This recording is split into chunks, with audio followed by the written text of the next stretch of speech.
Hello and welcome to the Nen Show Podcast. It's almost over. Bleach is almost over. Well, it ended, but we're almost done with it. Only just a couple hours left. You'll know how much time. I'm your host, Craftsdwarf. This is Mathwiz. We're here. Finally done with Bleach. Yay. Yep, so at the end we will have our top 5 characters and arc rankings, as per usual. But first, let's respond to comments. Did you have any comments, Mathwiz?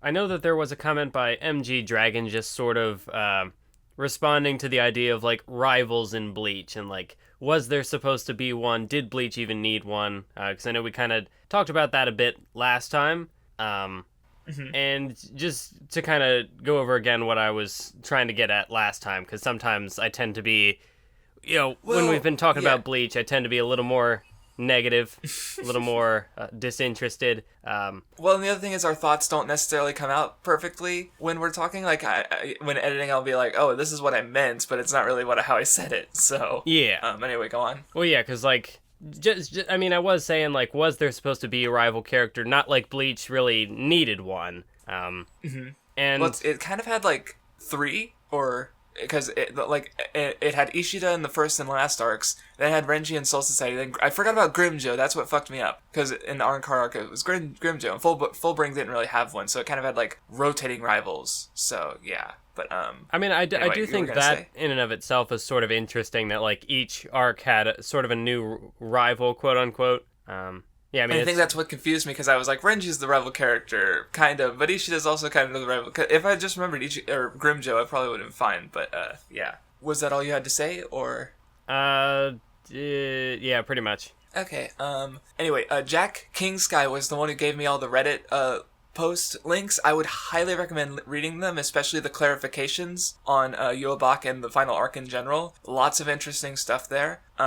He also asked if we were going to read the novels. I highly doubt you're going to read the novels. I might when I reread Bleach. I have no idea if I'm even going to be if I have the patience to read them. I don't know, because it's how important are they? How much am I going to actually be able to talk about them? I don't know. Or if they have important clarifications, maybe. But I don't know. Maybe they'll actually be good, and I'll want to read them. I don't know. I'll have to find out when I get to that point. We had sort of a similar deal with Naruto, and I think this is just a thing with manga, is that there will be these, what's the word I'm looking for? Side material or supplemental material, and I do have to wonder. Yes, Naruto has novels an Itachi novel or something like that.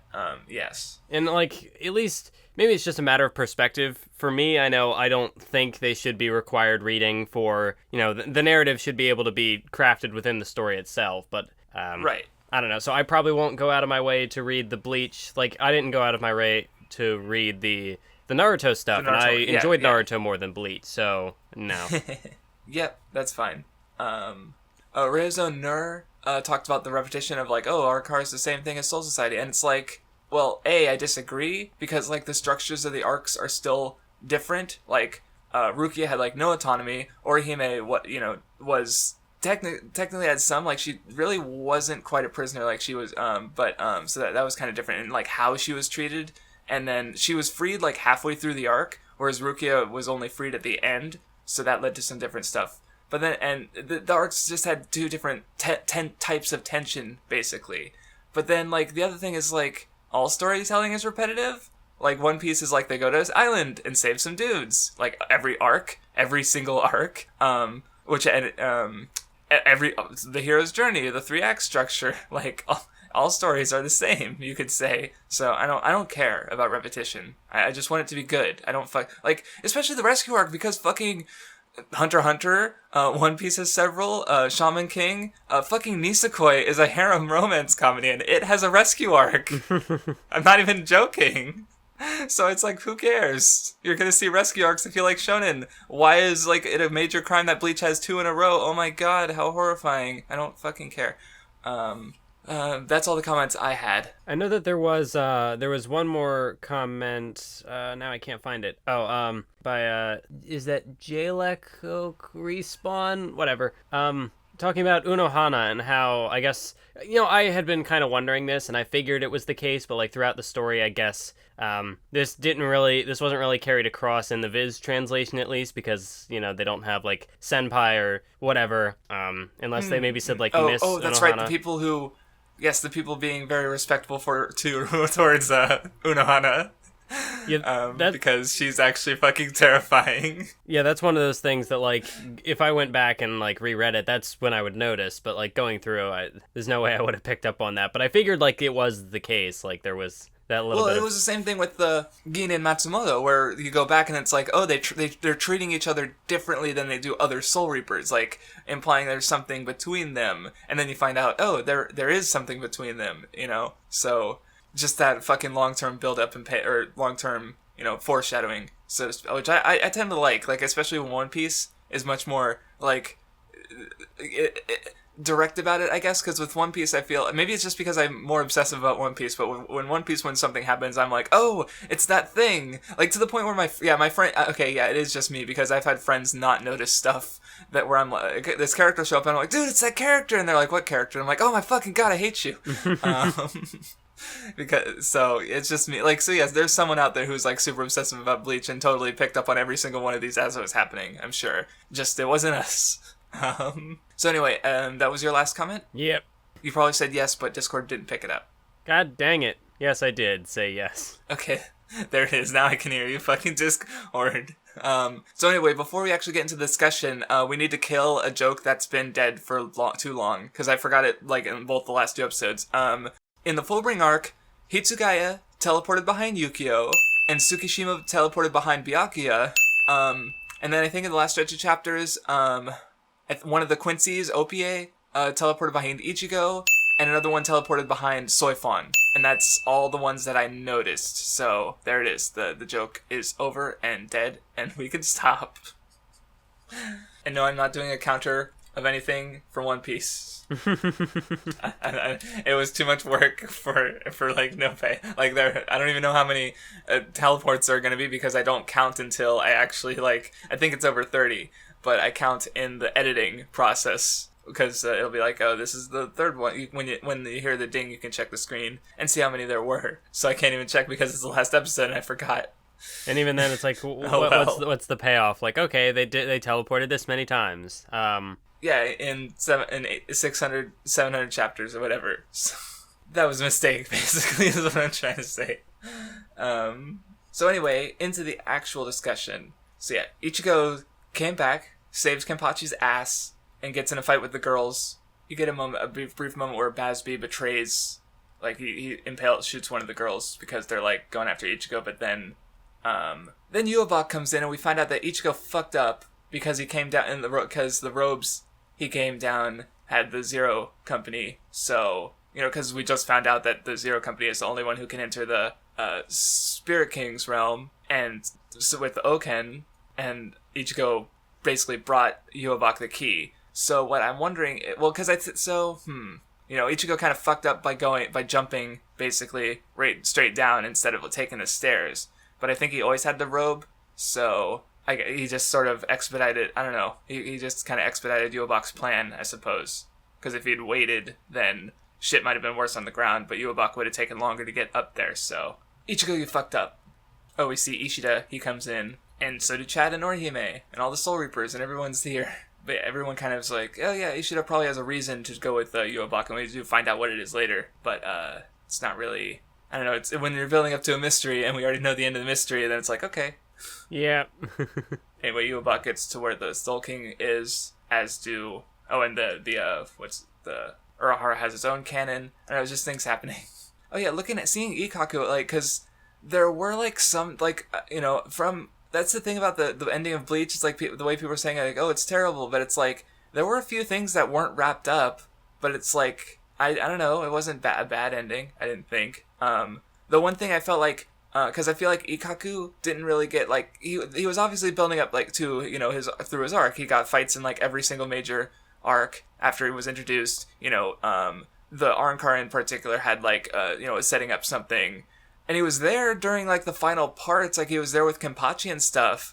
But then he didn't get he didn't get a fight to like finish off his character, I don't think. So, or anything to finish off his character, really.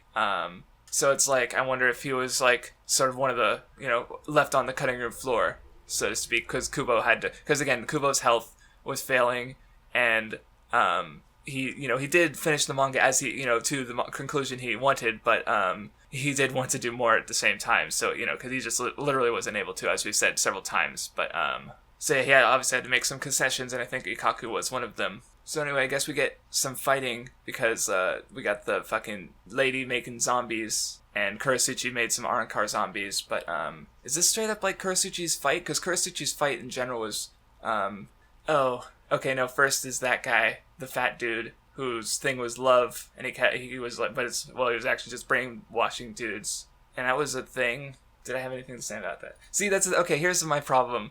I read the rest of Bleach like right after we finished the Nen Show.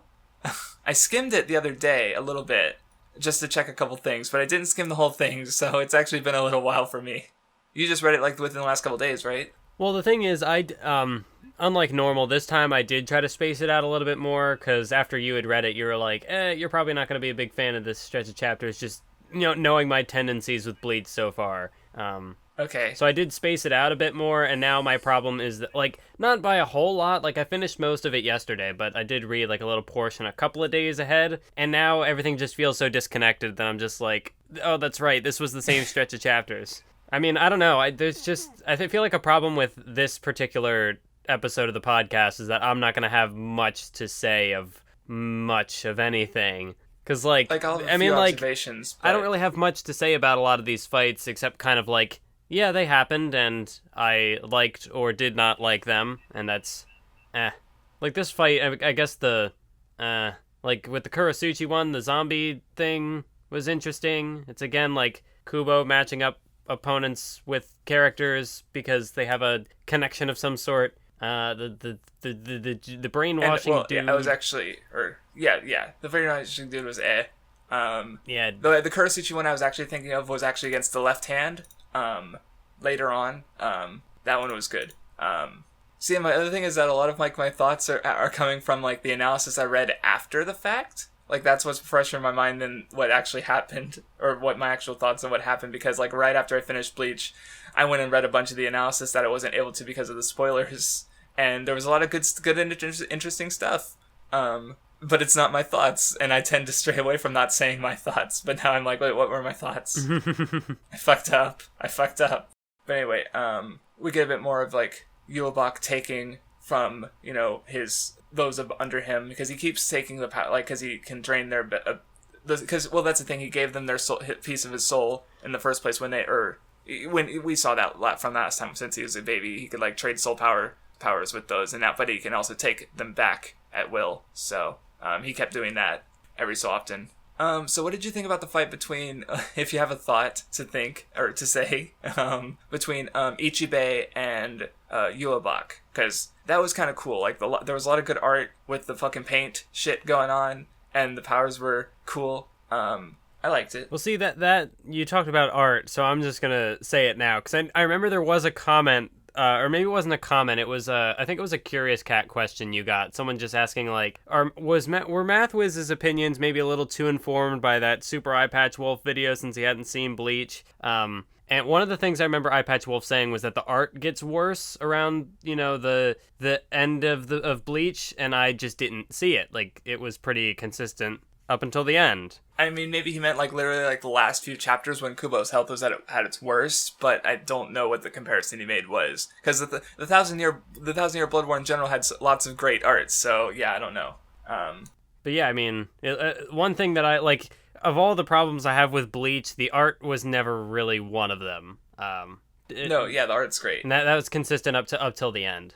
As for this fight, I mean, it sure was a fight. Yeah, and that's it. I mean, like, it wasn't a fight that I disliked. It was just a fight that happened. I just don't really have much to say on it. See, like, if it would, like, I know in the past there have been just sort of fights that just kind of happened, but like maybe there's a more technical aspect that I could say, oh, that was pretty cool. But this was like, just with the Bleach power system, it's just a lot of, okay, here's a thing that I can do, and here's a thing that I can do, and bam, fight. Yeah, though there was the one thing that, like, with the sort of twist with Yhwach where he has the Almighty and his eyes were closed the whole time. Well, that was like, because it was, you know, he's related to the Soul King, because the Soul King has 4 eyes, and Yhwach has like 3 for when he activates the Almighty. But you know, so it's like it's kind of like it felt a bit like almost a Madra setup, like with the Rinnegan. Where it's like, it makes sense that Madra has the Rinnegan, but I could see it being a little unsatisfied. Like, I wasn't particularly unsatisfied by Yhwach doing it for some reason. Cause, well, I think with Madra, it was like, you know, he was fighting the main characters and they did like a cool team up thing and he's like, oh yeah, the Rinnegan is evolved from the Sharingan, did you know? And I was like, wait, what the fuck? But with Yhwach, it's like, okay, like, especially later once you, like, with Yhwach, it's like, oh, wait, what, his eyes were closed the whole time? And then you see what his eyes actually look like, and it's like, oh, okay, what the fuck? And I guess it was obviously, like, a fight that Ichibei wasn't going to win. Like, not that Naruto and Gaara were necessarily obviously going to win, but it's like, I don't know, it felt like, I don't know, I'm trying to think of, like, what the difference was, like, why I wasn't bothered once. Maybe I just... I mean, at least, know, like, with my this tastes fight... have also changed, or what's up? Like, at least with this fight, it did feel like a fight that needed to happen, because, like, it was foreshadowing, or not foreshadowing, but it was, like, introducing this power that Yhwach had, so, like, it's kind of... Like, you can't really cut this fight out, and it's like, oh, well, then, how else do we introduce his powers? Like, this one made sense. Yeah. And and of course builds up the hype because he just, you know, Squad Zero was said to be as strong as like the 13 companies, but then Yhwach just runs him over, steamrolls him. And then of course we cut to fucking manga stream translation. And this was your first time really reading a manga stream translation, wasn't it? It was not my first. I have read some before, but it was just like with Bleach, it felt especially like there was like extra whiplash because, you know, reading like 67 volumes of the Viz translation and then suddenly switching over to a scanlation, it's, it would have been different if we had been reading that translation up until this point, it wouldn't have felt, well, obviously it wouldn't have felt like a whiplash. But yeah, it was interesting. Very interesting. Yeah. I mean, manga stream in general is just pretty shit. Like, I don't read anything on their site anymore because there's other sites like Jaminu's Box. But it's like, I hate how liberal they are with like the language and sometimes even just like, I don't know what the fuck you're talking about, Craftsdwarf. What the fuck are you saying? Yeah, like Kenpachi, like, I'm gonna rape you fuckers, like, fuck off. And then there was a really bad one in One Piece where, a character mentions, Martha Stewart, who's like a real life celebrity, and One Piece is a fantasy setting. So it doesn't, why, manga stream? Oh, and like, I think, do you remember any of Seven Deadly Sins? You remember the pig, Hawk? Yeah. Yeah, does nigga sound like a thing that the pig would say? No. Manga stream seems to disagree. Oh no. Fuck you, manga stream, holy fucking shit. Okay, there's a little tangent. See, I know another thing I noticed, but it was probably just like switching from that more physical scans to, I don't know, like it just felt more, I don't know, maybe it was just like the official translation, like it had that more of like a grayness to it because it was from the actual volumes. I don't know, but this was maybe just straight up black and white. I don't know, something about the art. The cleaning job was the cleaning job basically because scanlators will hire cleaners to touch up the scans, and yeah, manga stream really does. So they kind of fuck up the grays. Like I've seen a comparison like from an Attack on Titan page from manga stream to the official, and the official one had a panel that was like had lots of shading. So, but in manga stream, it was much less. There was less contrast, so it was like more of a blob. So it was kind of shit. Okay, I guess that makes sense why the art felt like it became a little more flat. At first, I thought maybe it was just because like, oh, maybe Kubo goes back and polishes up the art really well in the volumes, but it's probably just because it was manga stream. It might be a slight mixture of both, but I definitely think, like, at least the black-white contrast is definitely manga stream's fault, because all their manga look like this. So, yeah. Oh, yeah, the Vizards show up, but they end up not doing anything, so I guess there are another ones on the cutting floor. And there's the fucking Kenpachi line. As long as I can rape out everything that stands fuck you, manga stream. Fuck you. So anyway, I was actually reading some of the analysis, and the Soul King stuff is kind of interesting. Okay, because there's like heavy Bleach lore. Like I don't remember how much of this is actually in like the series, even though you can kind of see some of it, because Yhwach basically wants to achieve a perfect world. But apparently, in basically a perfect world is one where there's no death. It's basically a paradise, kind of like maybe even a biblical paradise, because the Quincy's have a Christianity thing going on. But like, so apparently in like the lore is there's basically something happened that because the world was originally a paradise, and then something shit happened. And I think the idea is that, like, the Soul King and Soul Society were evolved. Like, Soul Society is kind of the reason that the world is flawed, basically. But, because the Soul King is actually, like, more of a like, he's not, like, the king of Soul Society. He's more like a prisoner of Soul Society. Because his existence, like, as was majorly important in the final arc, his existence tied the worlds together. And if he died, then, the worlds would combine again and return to that deathless paradise, which would I believe that's how it goes. Because later on there's a bit where the right hand of the Soul King and Ukitake, he uses the right hand to sort of keep the Soul King alive, or keep the worlds together basically, even though the Soul King was attacked, and because Yhwach was surprised that happened. Because also the right hand is supposed to be, stagnation, keeping things the same. It makes sense. I forget what my point was. My brain's fucked up. I woke up and not feeling very well. But yeah, the Soul King gets fucked up, and then since Ukitake took control, took the place of the Soul King, then Yhwach's plan kind of failed, so he had to merge with the Soul King so that he could combine the worlds himself. So that's basically what happened there. Oh yeah, and Kyoraku goes to see Aizen, and that was kind of nuts because he's like, he got stronger, just sitting in a chair for like 2 years. Fucking Aizen.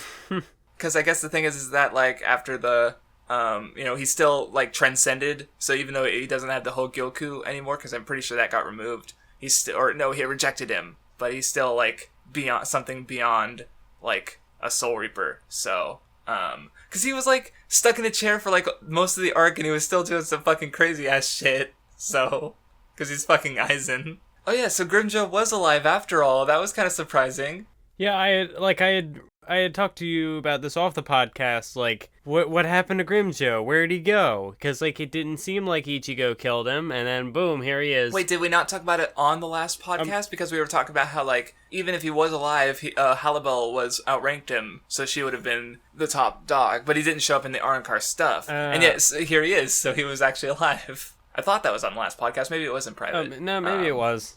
You're probably right. Okay. So yeah, that was kind of surprising, because I seriously thought he was gone. Well, because it's like, I remember hearing a spoiler of someone talking about how, like, oh, Nell and Grimjo are back. But I didn't, like... So I've had that in my mind for ages, but I wasn't sure if it was, like, going to happen or when it was, because, like, I wasn't reading Bleach, so my memories of Bleach spoilers are all over the place. So I wasn't sure if they were actually dead or not. And then here they are. So... Oh yeah, and Riruka and Yukio, too. So, just, like, so many fucking recurring characters. Because Kubo loves all his characters, and he just can't help himself. And Grimjo's, of course, doing the classic rival trope, where he's like, yeah, but if, like, the kind of, like, if someone else beats you, I can't beat you. Because his whole reason for helping Ichigo is that, if everything is returned to, zero to a perfect world, there's nothing, to do. So, like, he can't fight Ichigo if Yhwach wins, basically. Which is, like, the whole reason everyone's against him. Like, Aizen, too. Yeah, because everyone's got, like, oh, Aizen doesn't want to be controlled by someone else, and, Grimjo wants to fight Ichigo, and, yeah, everyone's got a thing. Yeah, well, Aizen's got a whole god complex, so of course he wouldn't let someone else become god, right? Just makes sense to me. So anyway, Yhwach merges with the Soul King, and just starts, remodeling the world with, as he's trying, I think he has to, like, regain power to do to do everything he needs to do. And everyone goes in to invade and fight him, because they gotta save the universe. Oh yeah, and then we get, a fight. Okay, see, I was just thinking about this, because I was thinking about how back in Soul, like, the idea that, people like the Soul Society characters better than the ones that show up later, which is fine. But I was thinking about it for a second, and I realized, like, the way Kubo introduced characters and their fights, because the thing was is that, like, okay, think about the second half of Soul Society. You had, like, Yumichika got a fight, Kenpachi got a fight, these were new characters. But then Renji got a fight, all against other Soul Society members. But, like, the thing was is that before they got those fights, they had already gotten fights against, like, main characters like Ichigo, and, well, Ganju was a temporary ally who the audience knew. Basically, he fought Yumichika. And I don't think there's ever really been a fight that didn't have a character we already knew. That maybe there have been some that I forgot, but, like, you know, like when Kurasuchi fought Grant, we already knew Kurasuchi from Soul Society because he fought Ishida, that kind of thing. Like, it kind of, like, webs out, you could say. Like, once this character's had a fight, we know that character, so they can have a fight with another new character, and, you know, it'd be fine. But then this one, I realized that this one was kind of different because it was, like, Basby versus, what's his name? How am I supposed to fucking pronounce these fucking names? Jugram. Okay. Yeah, because these, I don't think either... Basby was doing some fighting earlier, but we didn't really know a lot about these characters. Like, we kind of seen them. So, this was a fight that, like, it's a bit different from how Kubo usually introduces his characters and fights, kind of. But we also got, like, a dedicated flashback to just these two. And I thought it was a good flashback, with the two as Quincy's in training, kind of. Wanting to be in Yhwach's army, pretty much. Did you have a thought about it? Or I mean, I guess it made the fight that he had earlier against. Well, I know he had the one against Hitsugaya. I don't remember if he had any other fights aside from that. But, like, or which character? Basby. Oh, did Basby fight Hitsugaya and I forgot? Yeah, it was in the last stretch, because he was there for the invasion part, and I guess this made that fight a little less. Made it feel a little less pointless, because, like, we got to set up his character there, and then here he's got this role to play, so we already know who he is, kind of. But yeah, I don't know, it was a neat flashback. I liked it in the fight. And I think I saw a post, I don't know if I linked it or not, but there was apparently someone pointing out some, like, direct parallels between Jugram and Basby with Ishida and Ichigo. I don't remember any of them, but the idea is neat. But yeah, you do have, like, Basby and, like, a few of the other Quincy's kind of rejecting Yhwach's method. Like, it felt like a bit like Soul Society now I think about it, where you have the people underneath kind of rejecting what's above them, and having, because their ideals have changed a bit. So, you know, like, because Basby's seen what Yhwach will do to achieve his goal, you know, if that means sacrificing everyone under him. But a lot of the Quincy's are fine with that, because, you know, the idea of a perfect world is probably, I don't know how much they should know about the goal, I suppose. But, yeah, because I don't think they even care about, like, the whole Quincy Soul Society rivalry thing, honestly. Okay, now you get the fight between the left hand of the Soul King and Kurasuchi. Well, Kenpachi's also kind of there, but Kenpachi just gets fucking wrecked. But yeah, I did like this fight, because it fed into the whole passing of the torch thing with Nemu, and we got a bit more characterization for Kurasuchi. I did like that aspect. Of it, but there's also part of me that just thought that this fight dragged on way too long. Like, his opponent was a hand. I didn't really care.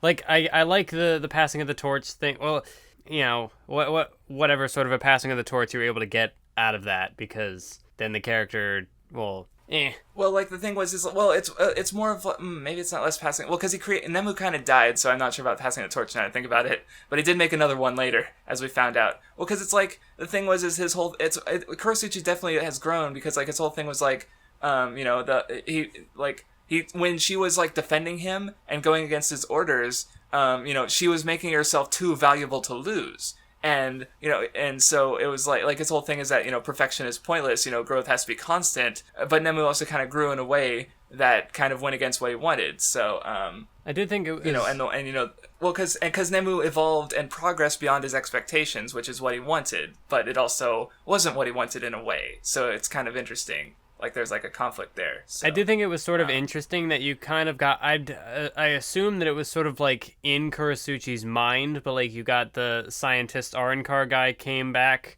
for a moment there, was just like, yeah. Hey, you told me that perfection was impossible and that it was pointless to strive for it, but now you're all upset because you created this perfect thing, or you thought it was perfect, but turns out it's not, and blah, blah, blah. So that was kind of interesting for his character. That like Yeah, well, because it kind of like represents like the opposite of his worldview and kind of him. What's the word I'm looking for? Rationalizing it. Yeah. Because, well, that's the thing I've realized about, like, the like, because we talked about it in the Arrancar stuff, and, like, there's so many fucking ideas with Bleach, and I think I'd maybe talked about it with the Fullbring, too, where it's, like, every character kind of has their own thing, and, like, because with Kurasuchi, it's, science, progress, perfection, and then with Ikkaku, it's, like, luck, and then they kind of, like, with this, it's, Kurasuchi, his progress is definitely in line with the whole, going forward thing, because, he does create a new Nemu in the end. So, and presumably, his idea, he does seem to have gotten a little bit of character development, it's cool. But I don't know, I was pretty into the fight. Like, I didn't mind its length. maybe there's just like some of these fights. I did enjoy them for like the like showcasing whatever the character was and some sort of growth. Like both of Kurasuchi's fights were interesting in that it was Kurasuchi. And, getting more to look at with his character. But then at the same time, it's just, I think the execution of it, where it's just, I'm not a big fan of Bleach's style of battling, so when the fights end up being longer, it's just more of things I don't like, generally. Okay, so sure. It's not necessarily that the fight was even bad to begin with, it's just not to my taste. And so... Yeah, well, because that's the thing, is that there were some people say, oh, the execution's bad, but it's like you couldn't say anything less vague. Like, it just, like, what does that mean? Like, it feels like the same with someone saying bad writing. It just feels like someone, like, you're at least admitting it's not to your taste. Because I don't know what else bad execution means, except that it's not to your taste. Unless you can just explain why it's bad, in which case you don't need to just say it has bad execution. So, I don't know. Sorry, you just reminded me of something and I felt the need to address. Oh yeah, because like most of my complaints with the fights are just that I don't find like the dynamics of it to be interesting. Like I just don't find it interesting. So it's not that it's a bad fight, it's just I don't think it's an interesting fight to me personally, and that's just a lot of Bleach. Yeah, well, I guess another thing I just realized, because the thing with the the progress and stagnation, because I think I had this point out in a Curious Cat question where it's like the Quincy's are all about evolution and progress, and that's what the left hand is. That's why the left hand is working with them. But the Soul Reapers are kind of about like they want things. They have been more stagnant. Like they have changed, but overall they don't want the world to change again. But because ironically, like the world they live in is one that will change eventually, but the one that Yhwach wants is a world of stagnation. So there's like it's like a yin yang kind of deal where it's like reversed. So that's kind of what the fight was, I guess, was Kurasuchi, someone who is into scientific progress and going forward. Like it's sort of what's the I guess kind of differentiating him from the Quincy's a bit, maybe, because his progress surpassed the progress of the left hand. So because I guess at the end of the day the Quincy's do want a perfect world, and Kurasuchi's like, nah, fuck that. So yeah, even if it not directly, his ideals just do not line up with what they want, even if he is all about progress. So yeah, I don't know, I liked it. Anyway, then we get Kyoraku and Nanao versus the sniper dude. Which I don't have as much to say about. It definitely, again, even more than the Kurasuchi one, like, definitely about the passing of the torch, because you have, Nano's, like, involved, and Kyoraku is helping her. I think there's actually a post I have in the description going into this fight, because apparently the sword that they use is, like, it's like the sword that also separated the arms from the Soul King. Like, it's kind of an important sword. I don't remember where that was. Maybe it was in the actual fight and I missed it. But, yeah, and apparently, like, the actual fight is structured in an interesting way. Like it's structured like a play. Like, even the chapters are, like, scene one or theater suicide. Like, they mentions the theater aspect to it. Like, I don't know, the fight's, like, interesting in ways I never would have picked up on, and I can't even explain very well because I don't even fully understand it myself. So I just read the post. It was cool. It's, let me find it. Yeah, it's Kyoraku and Nanao versus Lilie it's a Reddit post. Give that a look. Because do you have anything to say about the fight? No, like I had a little bit to say about the Kurasuchi No, fight. This one, even less. Well, that's why I said I knew you weren't gonna like the Stretch chapters because it's just more fights. Like these fights are like ending the character arcs and stuff, but you haven't been into that from the beginning. So it's like, yeah, that's fine. Like I said, I knew you weren't gonna be into this. Yeah, I mean, sure enough, like you aren't. The character stuff is interesting, but then it's just like the actual fights themselves just aren't. Well, yeah, the fights are in service of the character stuff. Like that's what, like, again, like, because I've talked about before. It's like I feel like actually maybe it was an Akira's Cat question, and maybe I kind of talked about some of this on an older one. But it's like there's 4 ways to rate a fight. There's emotional, your personal connection to the fight. There's technical, which is like how the mechanics of the fight, like JoJo and Hunter x Hunter have notable technical fights. Then there's like thematic, character, what's going on. And then there's, like, visual, how well is it animated or choreographed or drawn, And Kubo really does well with, like, the visuals and the thematic, or, or at least the character stuff. But, like, the technical things of the fight is pretty much just, like, characters introducing abilities. Like, there have been a few, like, more technically interesting fights. Like, I like the one with Byakuya and Tsukishima back in Fullbring. But, like, that's, like, the only one I can think of that was notable on, like, a technical level. Because most of them is just, like... Because it's like, with those 2 characters, we knew their powers before their fight, and so their fight is just, like, going through their powers. Like, but with most Bleach fights, you're introducing powers as they fight. Like, Kurasuchi, and, like, I remember back when Urahara was doing shit in, the Arrancar stuff, and he, like, or maybe it was Soul Society, but he had, like, a fake Gigai, and it was that it used as like a dummy, like a Naruto clone technique or something like that. And it came out of nowhere, but at the same time, it's like, well, it's Urahara. Of course, he would have something like that. So I didn't mind it too much. But and I feel like it's just like because I definitely understand like ideally a fight would have all 4. But Bleach only really focuses on 2. So okay, one of them is like very personal, so I should have said 3. But for me, I like.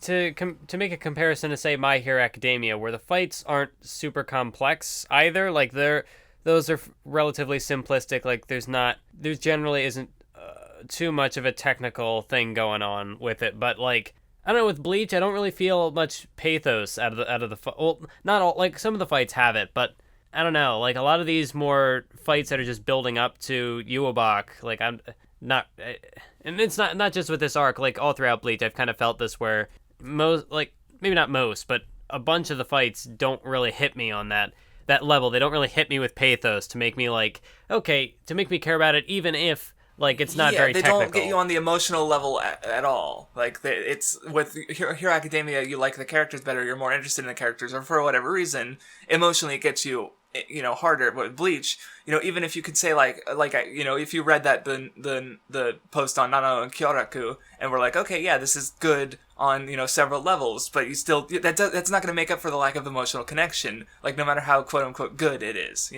and because you're going to be like, well, why does this matter? Why should I care? Though I've also mentioned that I kind of find it interesting how Kubo like wants to focus on so many fucking characters, like it's insane. Like, because again, it's like, sure, even if like I wasn't into like the fight that like any of you Michika's fights, because I don't really care for that character. But if someone does, like, why should I just, like, say, oh, this fight is bad because I don't like it personally? Yeah. Someone likes Yumichika a lot, like, so why not? Why not just let them have this? Like I said before, it's not that the fights are bad, I just don't like them. Because I even said, like, you bring up the Yumichika, like, the one Yumichika fight that was all about beauty back in the Arrancar arc. I didn't, like, okay, there's an idea here, that's cool, but, like, I feel like a fight needs to at least have my investment either in like a technical level where I'm interested in the mechanics, or on an emotional level, like I'm interested in the pathos or whatever's being conveyed.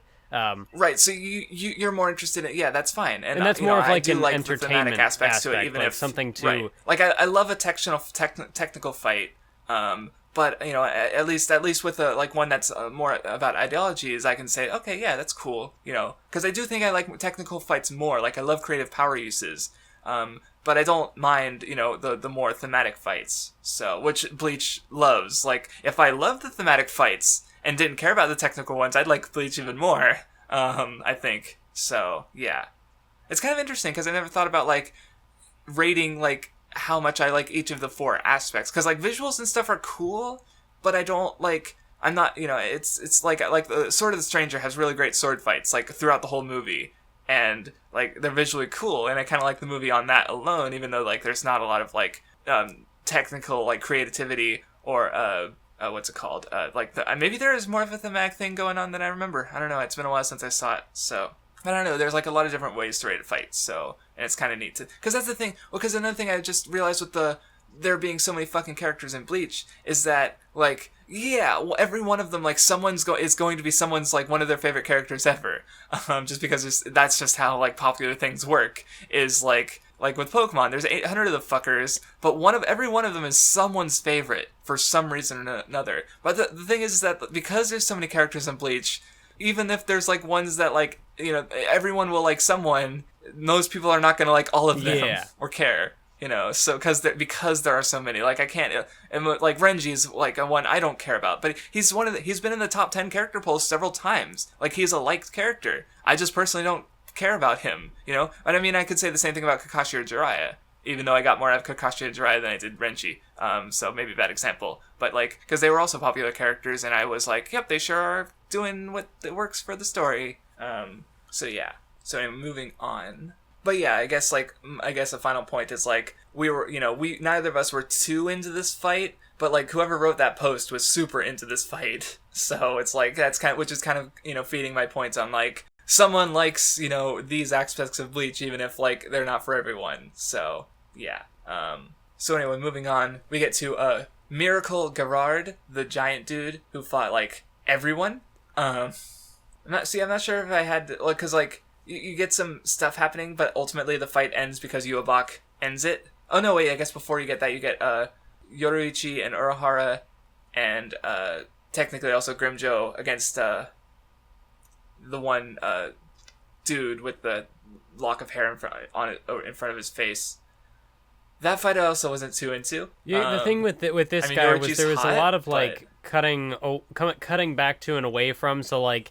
Grimjo was chasing him down, but then, Grimjo got poisoned, and so he's not there. And then Ichigo's chasing him down, but, Ichigo got poisoned, and so he's not there. And then... Oh, yeah. His power was neat. I like the idea of being able to make anything toxic. See, and, like, or not toxic, one thing that I can go back and, like, retroactively say now is that, like, even if I didn't particularly care for the previous fights with these characters, where they were fighting Squad Zero, I at least recognized that those fights were important, especially, like, these are the big... climactic battles before the Yhwach fight. So like having those abilities established ahead of time is kind of a necessary thing to do. So those were like the previous fights. I would be a little more interested in them knowing what they were meant to do now. Yeah, and they were also really short. Like the only real long Squad Zero fight was the Yhwach. Like the other ones, were kind of relatively. At least they were quick by Kubo standards. Let's be real, I guess so. Because Kubo does long fights. Because again, they have to be just by the medium, like because there's so many pages or so many big panels, and that's just how he draws his stuff. He likes lots of impact and such. So yeah. Shit, there's like it's okay. Yeah, see, I'm like trying to talk, but it's cutting around. Like there's the miracle guy, there's the poison dude, and then Ichigo bumps into fucking Ishida, and I'm like, well, shit, what do we talk about first?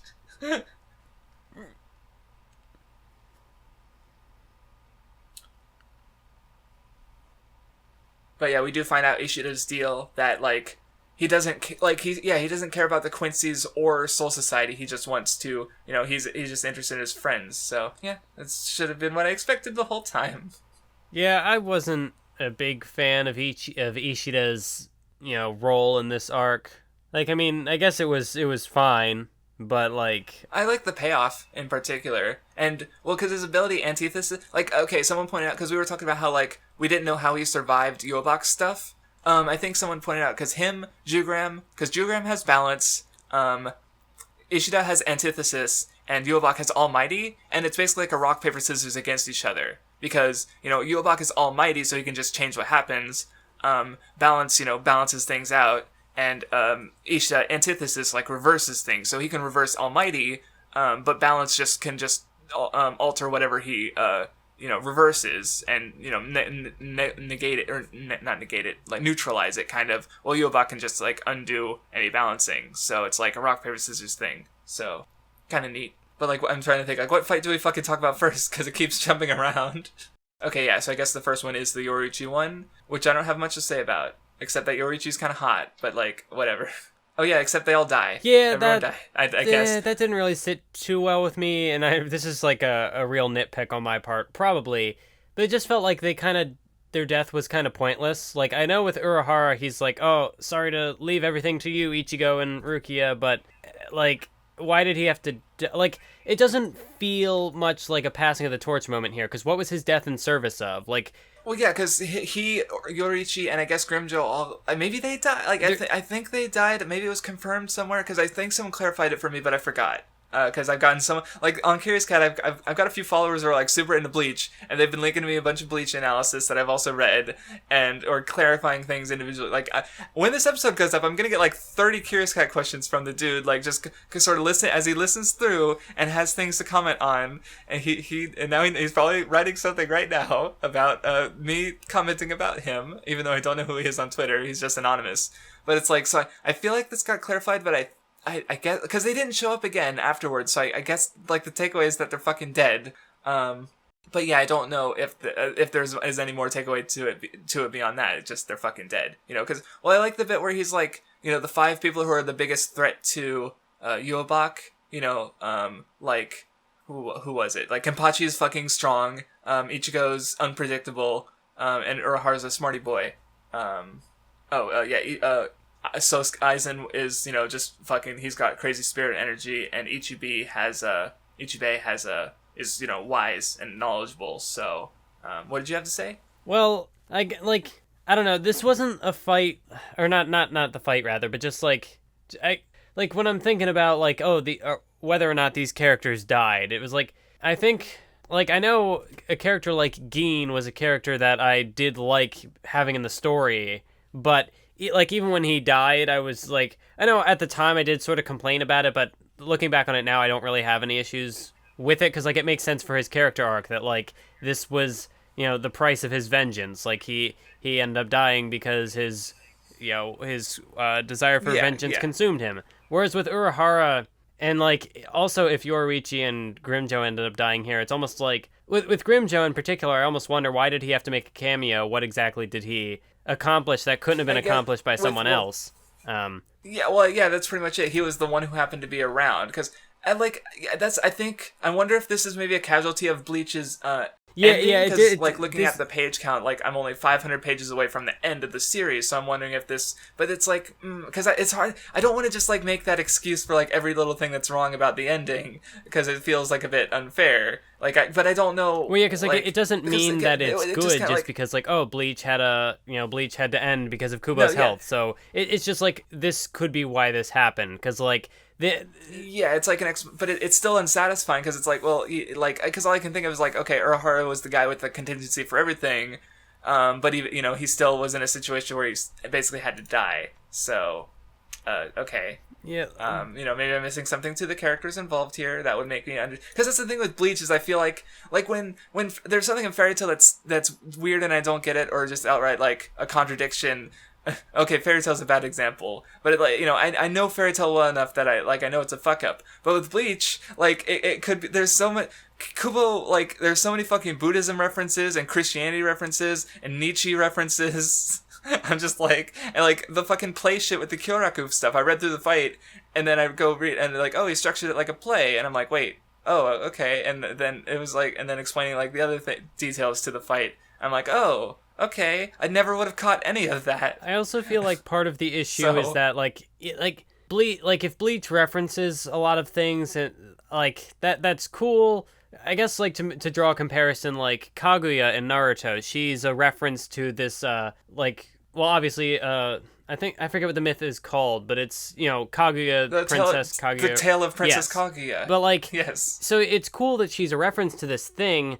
But that doesn't mean that she's well integrated into the Naruto story. It doesn't mean that makes her, like, she's not a good final villain just because she references this thing. I guess the difference is that, like, with Naruto, the reference, like, I don't think the references, like, like, well, because like with okay, one post in particular that like there one I linked, it's Real Hounds. That one was really good. It was just talking about in general, but like it's like the references aren't like how should I put it? I think like a good example, like an example of what I would think is a good reference in Bleach is like the stuff with Aizen and how it's all like a reference to like the Ubermensch and yada yada yada. But like it's cool that it's a reference to that, but it also works on its own within the narrative of Bleach because like Aizen's doing this thing to achieve this power to change the world and da da da da da.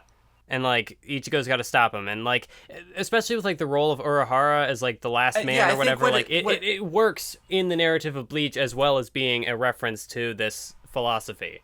Yeah. And I guess the thing is like, well, with the Kiraku one, it's like, you know, I'm mentioning that I read the post a while ago, so I don't fully remember it. But so the question is like, what meaning do you take from it beyond just it being a reference? You know, like the Nietzschean connections with Aizen and Urahara, like they make it like, oh, okay, now I understand more what it was going for because it's all there. Like the one part in particular that like blew my mind about that post was the cleaner in the inter between like Soul Society and the human world, that because Aizen just like because it was like like the way he put it, it was more of a logic problem. Like Soul Reapers were like, oh, we can't attack that thing. It's super powerful. We just need to run.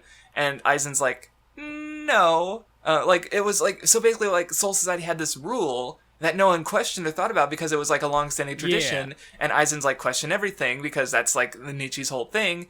And he destroys it because it probably wasn't really, like it was probably strong, like it was probably super dangerous like hundreds of years ago. And the myth around it was stronger than the actual thing, you know. I mean, Aizen is like crazy strong anyway, so like, because I guess people bitched about it like from a power scaling perspective, like, oh, this doesn't make sense. But that's like the point. Yeah. The point is that it's not supposed to make sense. It's because, well, it's or rather the logic that the rules were founded on was faulty. Is what. So yeah, it's kind of interesting in that. So you know, knowing the things might help deeper understand it, and like people have gotten a lot of interesting things out of Bleach. Like you know, I'm gonna say it again. There's a lot of good analysis out there.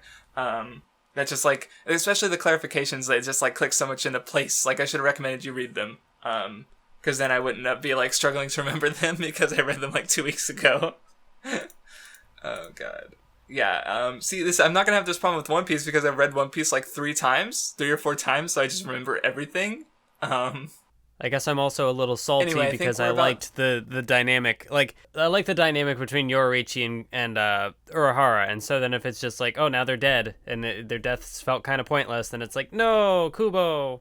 Why? Yeah, see, like, maybe someone will have some meaning to take from it, you know, it's Bleach, that's the thing, is, like, I feel like someone out there gets this, you know, even if not everyone, like, I don't know, maybe I'm wrong, though, because maybe there's some stuff, because the thing with Naruto is, like, the flaws are way more, like, apparent, yeah, and, like, agreeable, like, I don't think most people agree that the Sharingan is bullshit, but with Bleach, there's always, like, a dissenting voice somewhere with, like, a fucking essay explaining why it's not actually a problem, and I'm like, oh, that's neat, so, yeah. I do also think that it's just that the ending, like, this is, some of the details like this part feel kind of rushed, like maybe there would have been more to expound upon. Like, we don't really see anything, like when we do get the 2 sort of time skip chapters where it's sort of wrapping things up and we see all these different characters, there's no real reference to Urahara or Yoruichi, like what happened to them, or reference to anything, so it just kind of feels... They gotta be dead. Yeah. They, like, I can't see a reason they would have shown up because they're Soul. Well, there's Soul Reaper. They would have been a lot, you know, totally like fine. I mean, none of the Soul Reapers aged a lot, you know. Or even like with Grimjo, we don't get like a thing of like, oh, these 2 they had a battle at one point, or just something to say that like, you know, just. This is I don't know what I'm trying to get at here. I'm just going to stop. I kind of get... There's no... Like, I don't even think we see any of the characters react. Like, everyone dies and that's it. Yeah, like, they're no longer in the story Now that you mentioned that, like... I don't think. Especially, like, for it being sort of like a passing of the torch thing, like, it would have been kind of cool. Like, think of what we had with Jiraiya. When he died, like, you kind of cut to Naruto for a bit there, where he just, like, had a little moment... and like he didn't know what it was, he couldn't explain it. But then you also had like from Jiraiya's perspective, like, here I am, Naruto, I'm passing the story to you. You are the sequel to my book, blah blah blah blah blah. You know, that sort of thing, where it's just okay, this character's it's like you were talking about before, where like a lot of shonen deaths are very grandiose, but this was just kind of like everyone's dead. The end, like, and it's like it's like the opposite, kind of not what you expect. I mean, like, I don't have a problem necessarily with, like, Bleach has had deaths in the past that weren't very grandiose, and I was sort of okay with it. For example, like when Tosen died, well, never mind, that was maybe, never mind, forget, I'm not going to name an example because I know that they're in there and I'm not going to think of them now, but like with Urahara, because of how integral he was to the story, like he'd be the guy who shows up, and like he facilitated a lot of the events that happened. Like he trained Ichigo, he was his mentor. He was a pretty major like side character, and to just have nothing really there, and that he just sort of it's just like he's gone. And then it just goes into the fight with the Gerard. And he's, and then it's like, Urahara never really gets brought up again. It's like, oh, okay, yeah.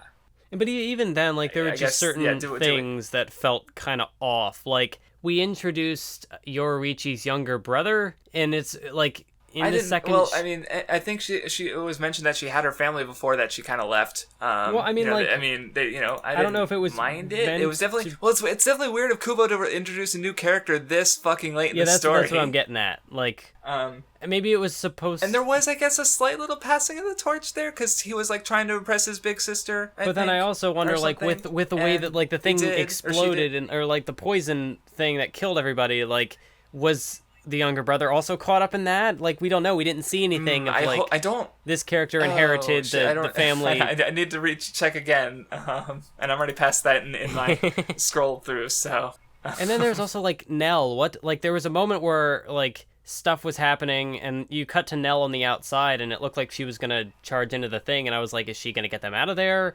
But then nothing happens. So like, why did Nell have to be there? This is where like things do feel rushed. Like you can tell that Bleach ended perhaps a little sooner than it was meant to be. Yeah. So it's a shame. Anyway, I guess if that's all we had to say on that, we can move on to the Gerard fighting everyone. Which, I mean, the end of it was Yhwach takes his power.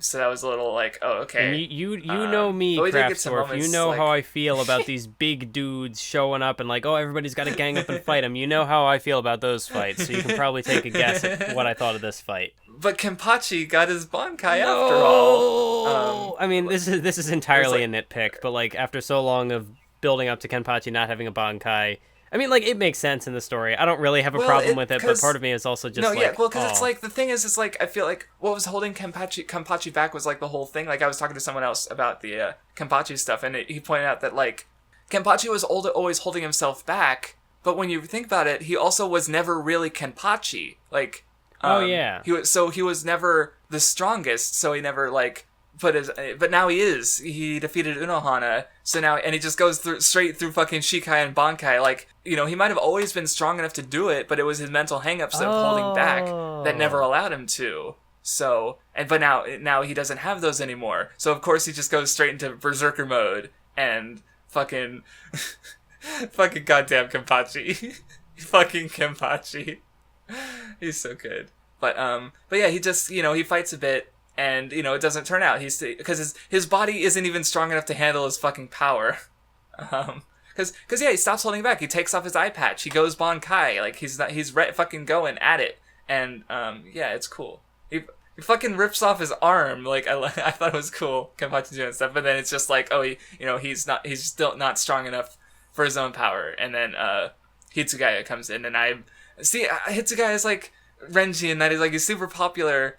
And I'm like, okay, we've talked about Hitsugaya's like absurd popularity before. This fight felt like I feel like this is probably my least favorite fight out of all of them. Well, I don't know. Weighing against all of them in the entire series. No, I meant like in this arc, like against the big baddie guys. Because like all of these characters had little moments, but they ultimately, like, in the context of the fight, didn't really amount to much because the character, they didn't never actually beat the guy. It's the same issue with the, what's it called? Yes, it's the same issue with the fucking Sasuke retrieval arc, where the Sand Ninjas come in and end the fight, and it's like, okay, sure. What do I take from that? Like, okay, and it's not as satisfying. Like, because that was the, like, I liked, like, especially the Kenpachi stuff. Like, the Hitsugai stuff was like, yeah, that sure is happening. But then the fight just ends because Yhwach takes their power, and I'm like, takes Gerard's power, and I'm like, okay. And I guess, sure. like, a bit of a difference between this and the Sasuke retrieval stuff was, like, that wasn't at the end of the story, so, like, the characters could kind of go off of that failure. Like, I know with Shikamaru, that kind of played into Shikamaru, with Shikamaru, it was less the fight specifically and more just, like the mission. So, but I get what you mean. Yeah, so, like, I don't know, it kind of works there. Here, even then, it might not be great with the Sasuke retrieval arc, but, like, to an extent, it kind of works. But here, it's just, like, this is the end of the series, so there's not really much to go off of. The character's not actually getting anything done here. Yeah.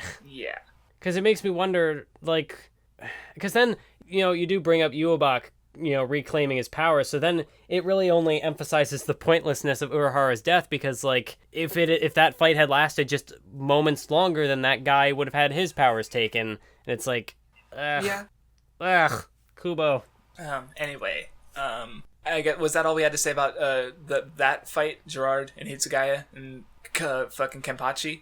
Oh, also, I will say, poor Shinji, because he was just kind of there, and then he just kind of disappeared. Yeah, Shinji didn't, like, I was kind of expecting him to get something, but, because he was pretty important in the, Arrancar stuff. Shinji feels like a character who should be an important character, but then just wasn't. Like, it didn't end up being important. I think, See, it's kind of a shame. Oh, well.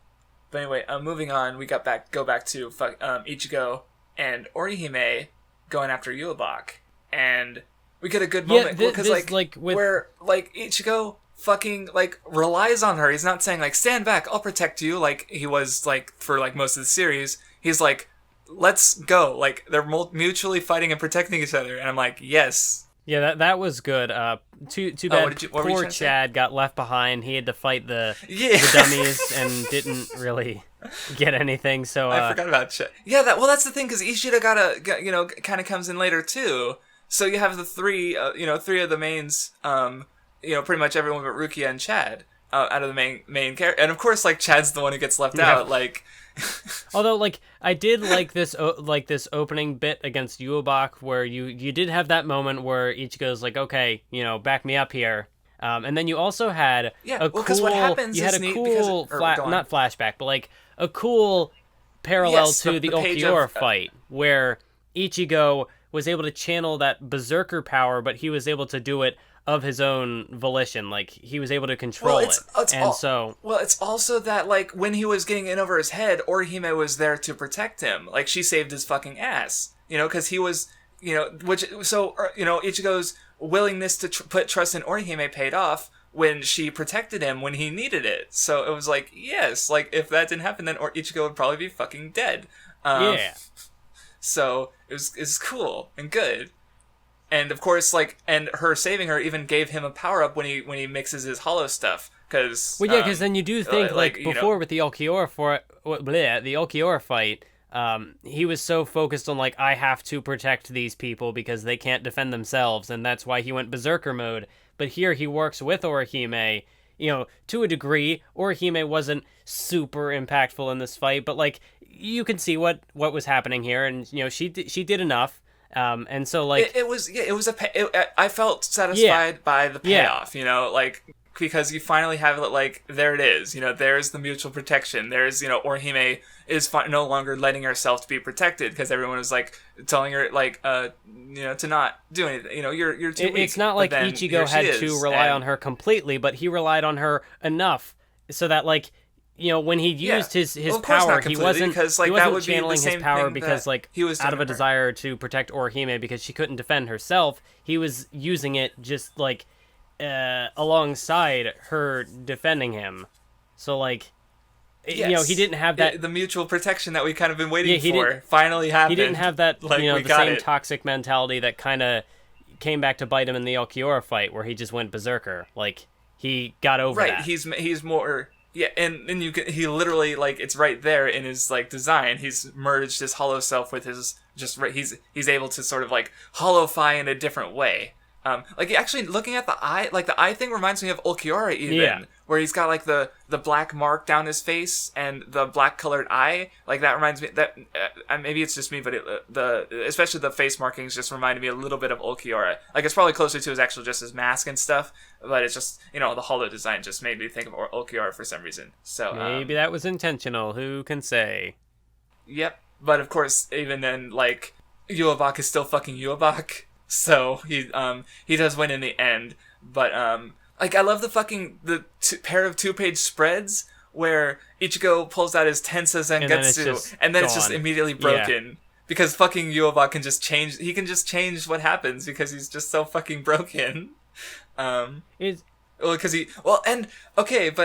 to skip ahead briefly is I fucking love how it gets, like, handled because he made it unhealable.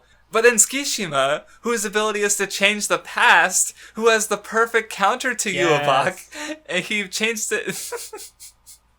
I was like, oh, of course, that makes total sense. And we already, I mentioned last time he was there with Ganju. So, but that was skipping ahead a bit. Because I did you kind of did like, were you not into that? Oh, no, like, I had been wondering what was the cameo going to be for, because they had... they had shown the Fullbringer, so I'm like, when are they going to show up? And then they did, and it was like, oh, yeah, that's cool, it works. Well, because Tsukishima's power, like again, I said in the Byakuya fight, it's a really fucking crazy power. So it was neat to see it again in, like, because again, it's like the perfect counter to Yhwach's. I mean, it's not like a counter outright. It's more of a counter to the effects of Yhwach's power than a direct counter to his power, because his power is, still really strong. Anyway, Ishida fights Jugram.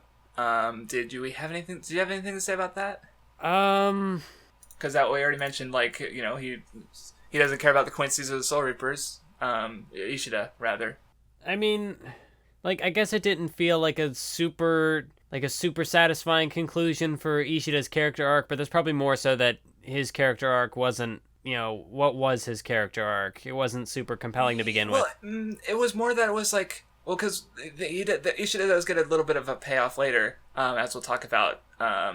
He did convince Jugram over, like, because Jugram ended up saying, like, oh, he agrees with, Ishida's goal. So, like, he was even like, I'll transfer your wounds over to me so you'll have a better chance. And I think it's also partially, like, I don't really understand what Jugram's character meant, what it signifies is probably where somebody needs to hit me with that sweet Bleach analysis. Because, like, yes, obviously Kubo was going for something by introducing a backstory between... Jugram and Bazb, but I just don't know what it was.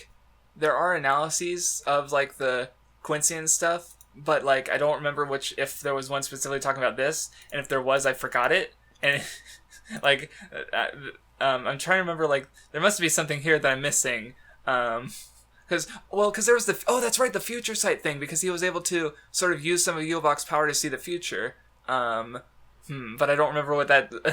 Shit, my brain has decided to stop working. This is pretty terrible. Yeah.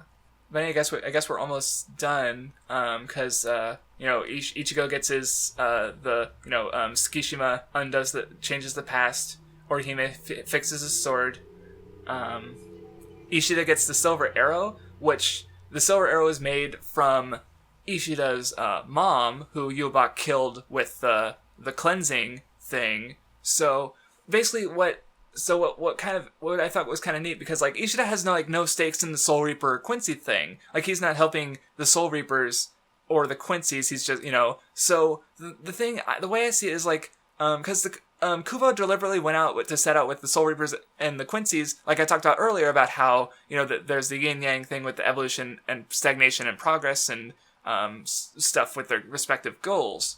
But, like, because, see, the thing is the Quincy's aren't really, like, they're the antagonists, but they're not really worse than the Soul Reapers. Like, as it was pointed out, it's like the Soul Reapers have done some fucked up shit. Like, the Kurasuchi is kind of, like, is kind of a monster. And, like, Kyoraku was, he freed Aizen. Like, in the very beginning, they were even talking about how, like, wars happen because both sides think they are just. So it's like I feel like Yhwach's failure was that, if he had gotten like compelled Ishito onto his side, or even like any of them onto his side, that like he might have won, but he was too self-serving for it. Because like his whole thing is he's afraid of death. His whole motivation is to avoid dying, and by making a world where death is impossible. But which is very anti-Buddhist philosophy, because Buddhist philosophy is about like finding progress in or I think even the fucking motto of Buddhism is not perfect is good, or imperfect is good, because perfection is I guess like not ideal. I don't know a lot about Buddhism, but I've read Bleach analysis. That's where most of my Buddhist knowledge comes from. Now that I think about it, shit.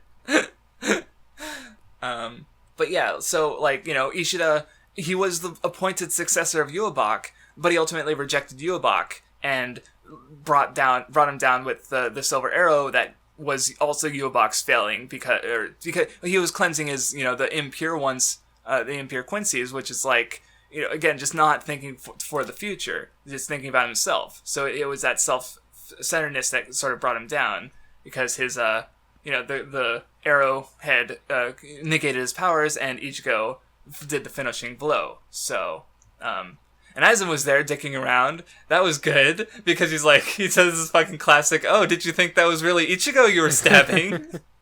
Fucking Aizen. His powers even work on fucking God, Yhwach with the Soul King absorbed. That was fun. I'm trying to think if I had anything else to say on the final encounter with Yhwach. Did you? No, I think you pretty much covered it. Yeah, I guess it was kind of cool that Ishida did get something to do at the very end. Yeah, well, and that also kind of factors into the mutual the trust protection thing. Because you have Orihime helping Ichigo for the first part, and then you have Ishida helping Ichigo for the second part, and Chad does nothing. Rest in peace, Chad. So yeah, I guess we're done with the main series. Rest in peace, Yhwach. Well, don't forget the and then we get the epilogue. What? Yes. And Soul Society has been rebuilt. Kurasuchi's got like a mustache on his costume now. And he's got a new Nemu, the 8th one, who's a tiny and cute. Oh yeah, Yachiru was his sword after all. Oh yeah, someone fucking pointed out that back in Kenpachi's flashback, when he meets Yachiru, and he's like, "Who are you?" She reaches for his sword. Oh. Because she is the sword. Fucking Kubo planned so much fucking shit out. Like, holy fuck. Rereading it is going to be interesting, because I'm just going to be like, oh my. Just catching all the little bits. And it's good. I hope it's good. Rereading it. And Rukia's captain. She is a good captain now.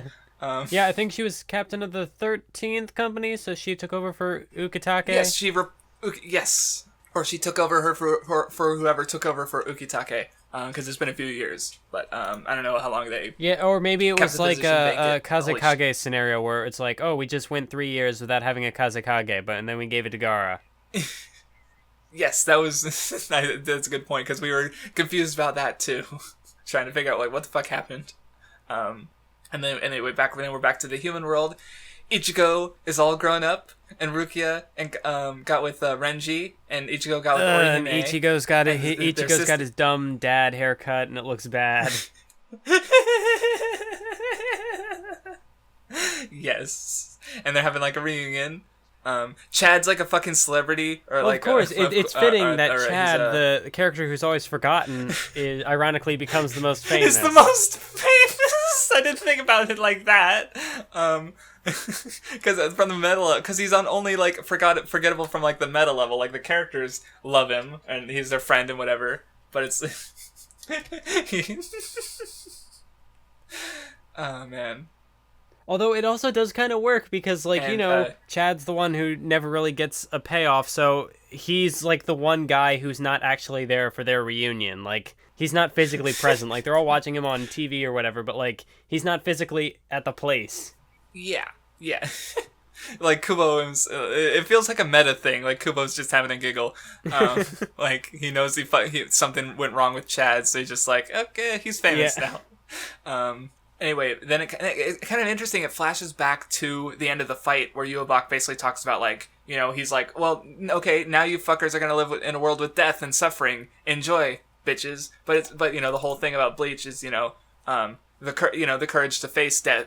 Like because Ichigo's going to die one day. But he's willing to face that death. But then maybe he'll become a captain of the Soul Reapers or something. Maybe.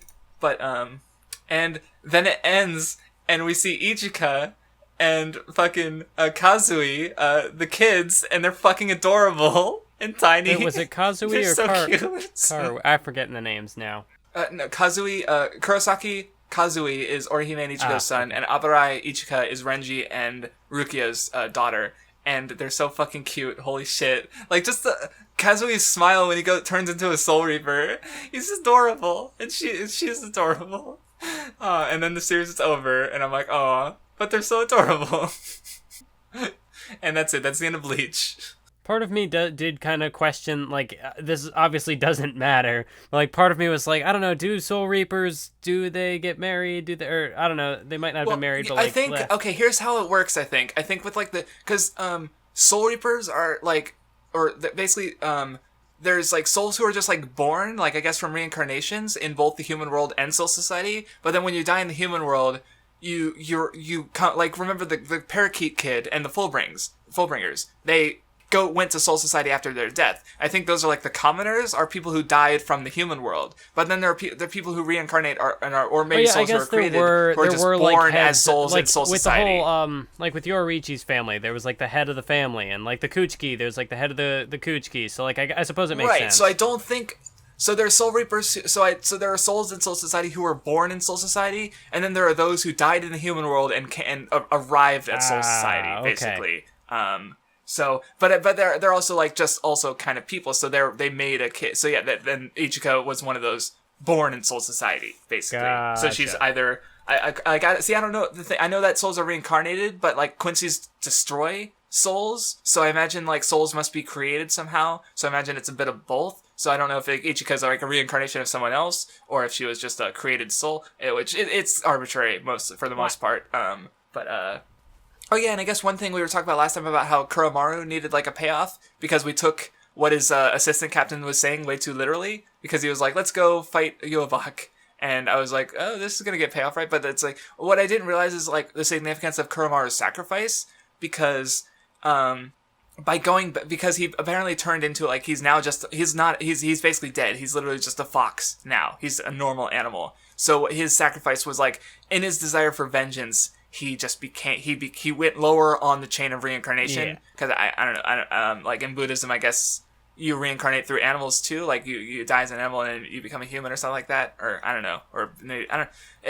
It was just like a single line in the Real Hounds post, and I don't know the significance of it, but I was like okay, and then someone else clarified that like he probably doesn't need any more payoff, and I'm like, you know what, you're right. I think I was just taking what the dude was saying too literally. Yeah, so, it was. Because it did kind of feel like, oh, is there maybe going to be something more here that kind of contradicts this? But it didn't. Like, that was the end of it. No, it was... Nope, yep, Kuromaru was destroyed by his vengeance. Just, like, I do think Gin and Tosen are, like... Because, or he was still, like, consumed by his vengeance. Which is definitely interesting, especially with what he said to Tosen back in Soul Society and stuff, and the fucking Arnkar and stuff. But like Gin and Tosen are still similar in that again they went to the side of the ones they wanted to betray, and that was their failing. So if you still want to do a video on that, I feel like if I would do a video on like the price of vengeance in Bleach, then I would probably also include Komamura just to kind of.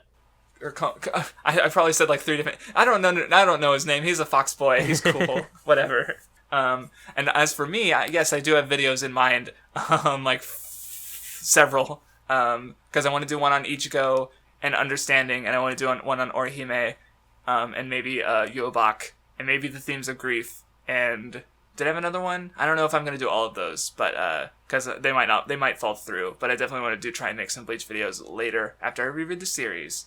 So yeah, final general thoughts on Bleach, or do you want to do those after we do the arc listings and characters? Final general thoughts. I guess You know, I realized early on that Bleach was just not really my thing. I'm glad that I Yeah. read it, and I'm glad that I You have it as an example in your mind, and you can, draw on it. yeah. And what I do think doing, this is one of so. those stories that when I'm not reading it, I think I have a higher opinion of it because I know that there's interesting ideas that are being explored in this series, even if I don't know exactly what those ideas are.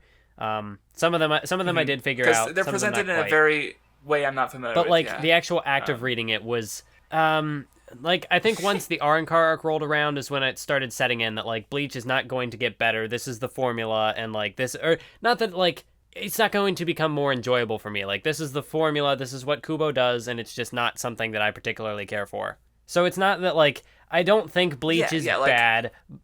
Definitely some of the opinions I've heard, the general Bleach is bad opinions, or Bleach gets worse opinions, I disagree. Well, yeah, it's funny. You still don't like Bleach. Yeah, you don't. You're not a big fan of Bleach, but you also just don't agree with the general consensus, because the general consensus is based on a lot of dumb shit, and weird thoughts that I don't understand where they came from. Oh yeah, that's a funny thing.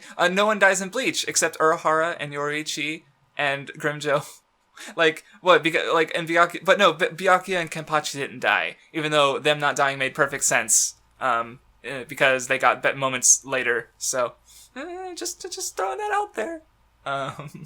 So yeah, my general thoughts on Bleach is I was actually kind of into it. I liked yeah, there were parts of it I was a little disengaged, especially during some of the fights I wasn't as into.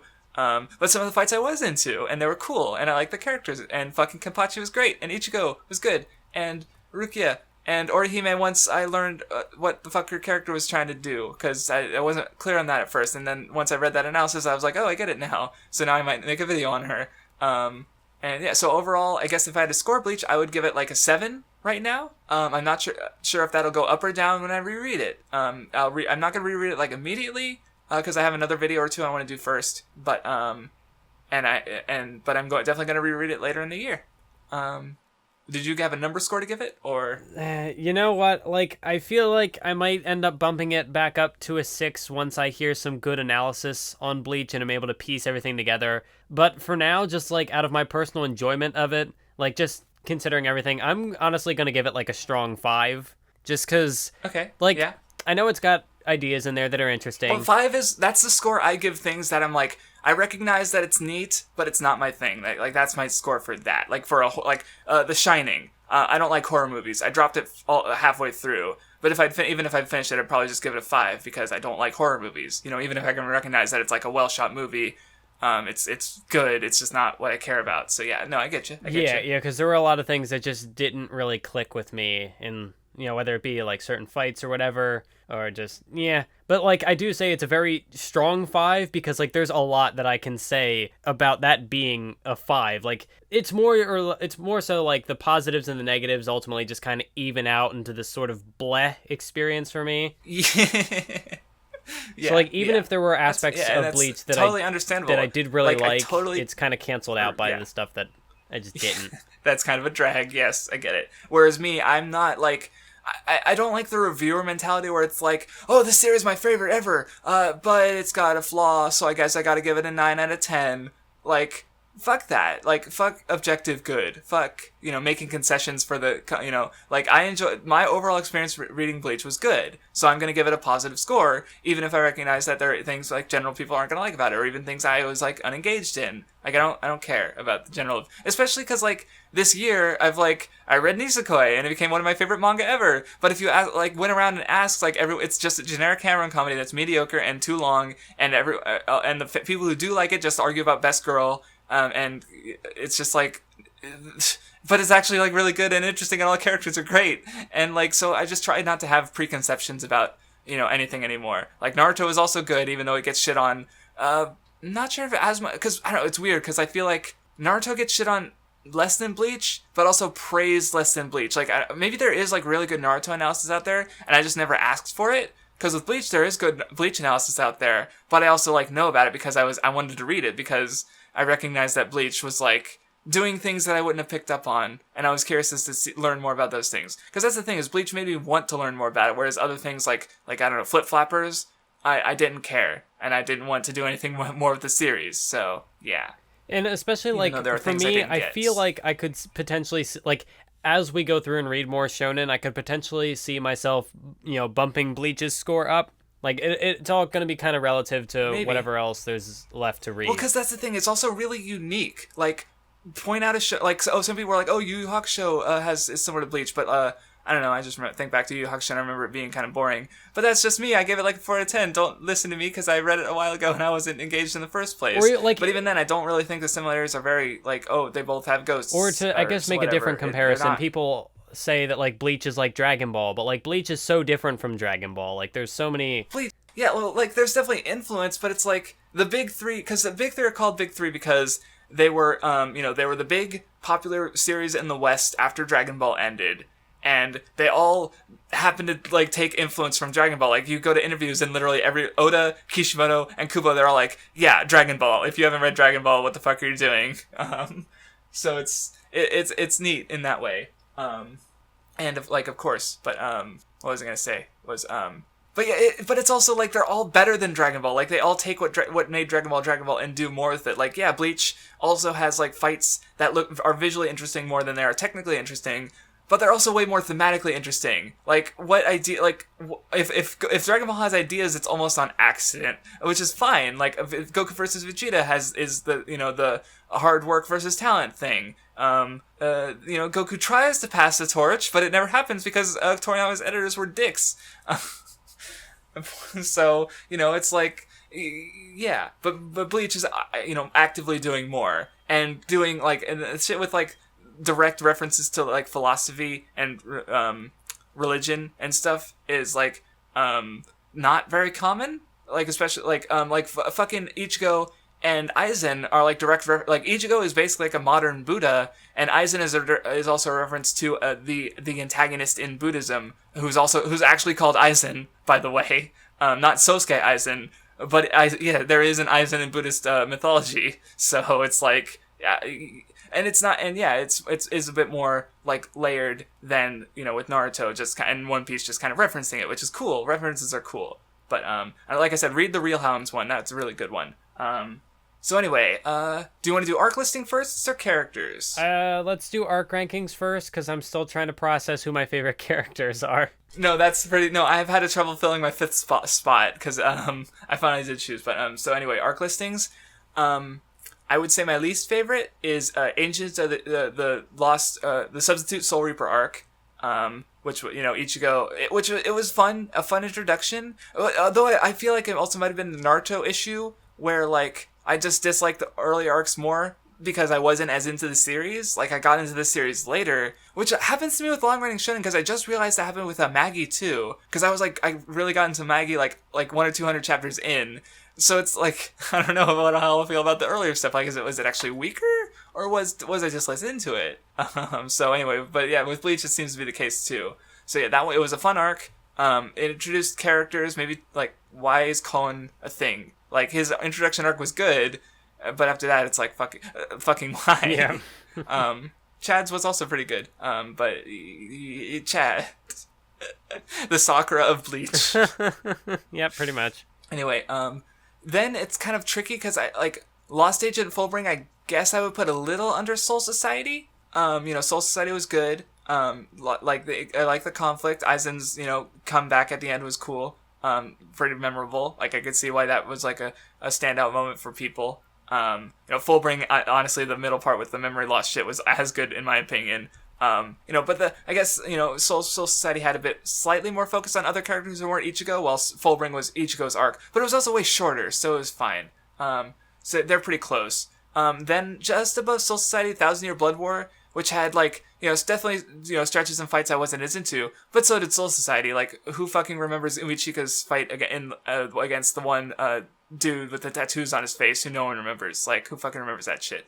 And there was a lot there were parts in the second half that were of Soul Society that were eh. The 1,000-Year Blood War also had a lot of great character moments and payoffs. And the fucking Zangetsu shit, that was the strongest emotional reaction I got out of Bleach, cause it was staring me in the face the whole time that he was literally just a younger Yhwach, and I was like, what the fuck? Oh my god. And then I think my favorite is still the Arrancar arc, which had lots of great payoffs. A few fights I wasn't as into, but like the first half of the first third, the invasion, the incursion was like, it mixed what was good about Soul Society and what was good about the first arc, and that was great. Yhwach was a bit of a drag at times, but it also had like some good stuff. No, I was thinking about the Ulquiorra fight. That was Fake Cards Card Town. No, the Grimjo stuff was good. The Rukia versus Arn, there were some good fights in Yhwach. And then Fake Card Town was also good, especially with the Aizen stuff and the Ulquiorra, like Ichigo's character. And I'll probably like it even more now I understand what the arc was doing with Orihime's character, like after reading that Ulquiorra and Orihime analysis. So, yeah, I think the Arrancar arc was my favorite in Bleach. So, not Soul Society, what do you know? So, what about you, Mathwiz? Because you were kind of struggling last time when I was asking you, like, how do you feel? And you're like, yeah. I'd probably say my least favorite would be the 1,000-Year Blood War, just because a lot of the fights were you were done with Bleach. Well, see, with you, it's like the opposite of me, because with me, I got more into like Naruto and Bleach as we read, but with Bleach, you got less into it. Yeah. So, because you were like, oh, here we go again. And, like, I clearly recognize that there are ideas here. There are cool ideas. Komamura, the conclusion to that, the whole vengeance sort of story was good. I like that, but overall, just by far the least enjoyable reading experience. You were the least I had engaged with in it, yes. Then I'd probably say the very first arc, the Death God agent thing. I don't really have, like, other than it just being low stakes and not being, I guess, super compelling in the grand scheme of things, I do really like Kubo's like I said way back when, the like comedy. Like if Kubo just did like a slice of life comedy or a like gag an absurd manga. Oh my god. Gag manga thing, then yeah, like I'd be down for that. Kubo, do that. Focus less on the action, long drawn out fights. Focus more on the comedy character interactions with cool looking. That would actually be okay. Like not even with the Bleach characters. Well, you made me remember. Like I feel it kind of sucks that action manga is so popular because like I'd love to see a slice of life series by Kubo because I think he could do good character writing. And I would love to see how he does it in something else, like not even a drama thing, but like a slice of life and comedies still have like good characters and stuff. But like you also reminded me of in Toriko, there's like one arc where it's like a gambling thing, like a kaiji or a liar game stuff with superpowers, and it was fucking great, and it made me realize I want the author to do a gambling manga with superpowers. Like, and I was like, fuck, why are these guys stuck doing action series? Like, I did like Bleach and Toriko, but it's like I'd also love to see something different by them because again, action series are just so popular that Anyway, and I interrupted you, so. 1,000-Year Blood War, then the Lost Agent, Soul Reaper. No, arc, it was the first one, the first arc. Yeah, Lost Agent was Fullbring. Sorry, the Substitute Soul Reaper. Yeah, Substitute Soul Reaper. Yes. That's what it's called. I mixed up the names. But then I'd probably say Fullbring third because it does. Even though that was like when you were actually saying like Bleach was good. Yeah, like it does. Like Fullbring goes back to what I like from the Substitute Soul Reaper arc, where it's got the more grounded stakes. It's got more of the the goofy character interactions, just seeing the characters kind of mess around at the school and do life things. But then it's also got the stuff with Skishima's power was really cool. And overall, like the trust thing, I had said like my opinion of the arc could drop if we didn't get the payoff with like some sort of mutual trust between the characters, and we did get that in the final arc. So yes, that does sort of hold up. That like what happened here with Ichigo not trusting people, it did. We didn't get one for Chad, but it did come back for like Ishida and Orihime, and that was good. Yeah, I mean, if I was in Kubo's shoes and I'd done what I'd done with Chad, and I was like dying, like feeling like I wanted to die and end the series. Like, yeah, Chad would be on the cutting room floor first. Let's be honest. And also Fullbring. So yeah, kind of a shame, but it's like Fullbring was a bit of a departure from the Bleach formula, which is also why I kind of liked it because it was like the least. Some would call it the least Bleach arc in Bleach. I did hear that opinion. Yes. Then which is it's not wrong. I don't know how strong of an opinion I really have on the Soul Society arc, but I don't remember, like, because it introduces a lot of the problems I would have with Bleach going forward. But when you first read it, it's more fresh. Yeah, and it does set up a lot of details that come into play way later for, like, the rest of the story, so I can't really underscore its importance either, so I guess I'd say Soul Society is my second favorite, And then I'll give... Oh, you like the Aran cars too? Yeah, I know, like, Aran is when I started really having some... Well, no, even then, in Soul Society, I had some issues with fights feeling kind of pointless, but they came back later. Well, because when we finished it, we were like, this is considered, like, the one of the best arcs in Shounen of all time. I'm like, really? Like, it was good, but I was like, one of the best? And with Aran, even though I do think anyway. it had a lot of unnecessary fluff that didn't need to be there, there's a, like... Arnkar was the most I was invested in, like, the ideas that Bleach was trying to get across. Like, you know, obviously you had... Gin was there, and he was doing things, so of course. Gin was... I mean... Of course Arnkar is your favorite. Well, I don't know. I should have realized. The thing, like, with Gin was that he, for the most part, stood on the sidelines until the very end. So, you know, that could also be seen as a negative. And even in Soul Society, he was there as, like, the red herring. Like, I'm sneaky and creepy. What am I? Ooh, I must be up to something bad. Woo! And then he was. So yeah, like, this is where you got the introduction of, like, the revenge. Like, I think Gin and Tosen, like, that was when it first kind of clicked in my head that, like, oh, there's actually some, like, thematic potential here in Bleach. Like, Kubo has ideas. And then plus you got all the stuff with Aizen. We Aizen's didn't notice them antagonist, at first, but even if he's an OP antagonist. That's what makes him cool. No, I don't know. I just decided to say that. And obviously the Ulquiorra fight. The Ulquiorra fight, there's something there that I don't quite understand, but I know there's something there, and we got, again, some of a payoff to that in the final arc, so I'm less disinterested in it as I was back then. So, like, even though there's more problems I can remember with the Arrancar arc, but there's also, like, I don't... More good. Yeah, like, I don't... Well, it's like the thing with Naruto where, like, even with the Pain arc, or when we were rating it at least, like, now, you had some good observations in your Talk No Jutsu video, but, like, the thing with rating even the best arcs in Naruto, it was, like, especially the war, is balancing the good and the bad. And so with Bleach, it's like, yeah, it's kind of the same, especially, you know, because, it's basically kind of the same, even with me, so, yeah. Even though I think the bad, like, the difference in the bad in Bleach and the bad in Naruto is different, because with, like, Bleach, it's more like, is this my thing or not? With Naruto, it's more like, well, this is, like, a flaw, and pretty much everyone recognizes it, so, yeah. Anyway. So, like, Arrancar was delivering on a lot of the, like, without the Arrancar arc, the Soul Society completely falls flat, because it's setting up nothing. Yes, so, like, you kind of need the Arrancar to deliver that payoff, even if it did stumble in a few places. Yeah. And, like, what I've said before is, like, you know, we were talking before about how, like, at the end of Arrancar, you know, the story could be over. But, like, obviously, if you're, like, the character arcs are not over, like, Thousand Year Blood War, like, you know, even if, like, the plot elements of, like, Fullbring and Thousand Year Blood War, like, you know, they came suddenly, they were, you know, especially the fucking, like, Quincy shit with Ichigo and Zangetsu was, you know, set up, like, ages ago. Like, Kubo's foreshadowing is, you know, he's got it in mind. He wasn't, like, it was, so it feels like Dragon Ball where it's, you know, coming out of nowhere, but it's not, it obviously isn't. It's obviously planned, you know? So it's, like, it's, again, like, what I was talking about earlier, where the big three are, like, derived from Dragon Ball, but very much distinct and, better. I mean, maybe I'd enjoy I don't know about reading Dragon Ball, because it's like, Dragon Ball's good, Dragon Ball, the after the Saiyan saga, it's like, oh, Dragon Ball. Anyway, also, like, moving on to, I guess, like, final comment I wanted to make just on Bleach as general is obviously gotta, like, more than any other series I've read, like, I think of anything, like, Kubo's got really great character designs. Like, it really runs the spectrum of you've got, like, your manly, muscular men. You've got your more, you know, your more... handsome men. Yeah, you've got your handsome men. Yeah. You've got even some femboys in there. You've got, like, Yoruichi's brother basically looks like a girl but is a boy. You know, so you've got that. You've got your girly girls. You've got your tomboys. Yeah, your tomboys, your butch girls. You've got your badass girls. You got your your badass cute girls. Like, it's a runs the small, angry spectrum. girls. Everybody is getting something there. It's good. A lot of lots of variety. Like, I think the Vizards are still, like, my general favorite set of designs, just because I think they all look pretty cool for the most part, and then they got their masks too, and I'm just like, yeah, these guys are cool. Yeah. I just wish they did more.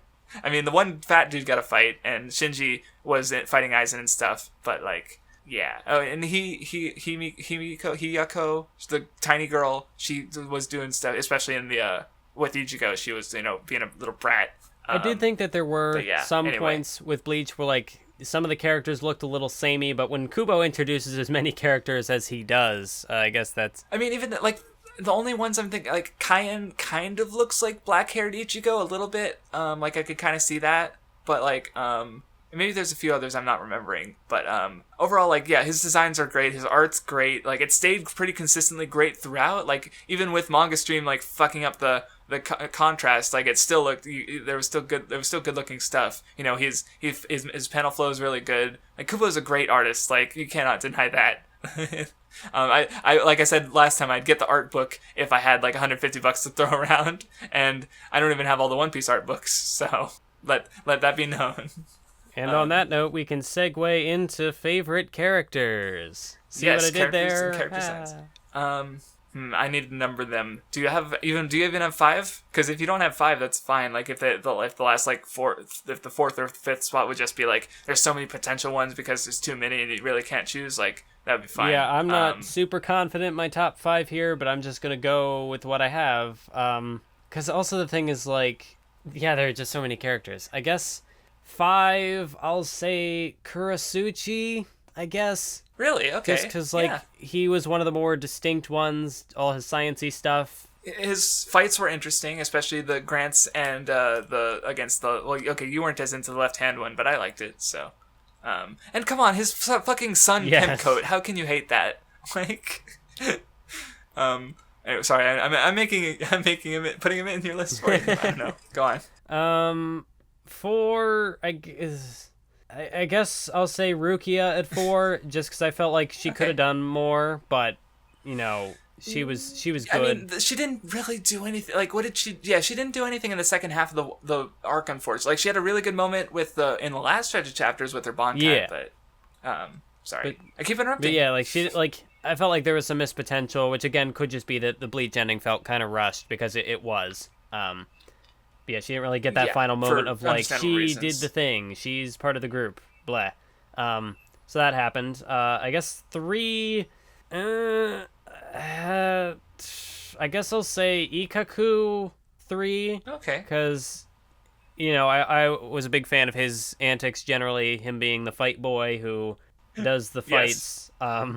Number 2, I guess I'll say Kenpachi. I know in the very beginning I wasn't as sold on Kenpachi, but as things went along, like once Gin was gone, like Kenpachi was sort of took over as he was like all that remained. Yeah, he was all that was left. And then obviously number 1, I'm still gonna say Gin.